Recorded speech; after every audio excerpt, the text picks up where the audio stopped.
सबको पता है जो चोरी का गाना कौन सा होता है और सही कौन होता है। नहीं, दिमाग में रखिए।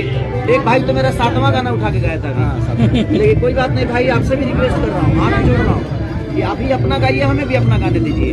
नहीं तो आपका 70 गाना मेरे पास आया है, क्या करूँगा तो नहीं गा सकता मैं, क्योंकि मुझे पता है कि आपकी मेहनत है, जो राइटर लिखा है उसकी भी मेहनत है। बट ऐसा नहीं करने का, अपने पास राइटर है ना, अपने पास सोचने वाले लोग हैं ना, रखिए, बेहतर लोगों को प्यार दीजिए, उनको भी करोड़पति बनाइए, जो आपके साथ रहते हैं उनको भी सम्मान दीजिए, ताकि आपके लिए दिनों रात सोचे। मैं सबसे ये रिक्वेस्ट करूँगा, प्लीज हमें काम करिए। एक्चुअली है क्या ना, आप लोग को भी पता है, हम सिर्फ काम करना चाहते हैं, लेकिन कुछ लोग मुझे काम करने देना नहीं चाहते। प्रॉब्लम ये है, ये गाना मैं गाया उसके बावजूद भी इतनी जल्दी लोगों की है, जब हम वीडियो पे से ही चोरी गा के तुरंत रहती हड़बड़ी में सब कुछ छोड़ देता है। हम किसी से लड़ाई करना नहीं चाहते, हम सबको चेता दे रहे हैं भाई कि आप लोग प्लीज आप भी सुधर जाइए, हम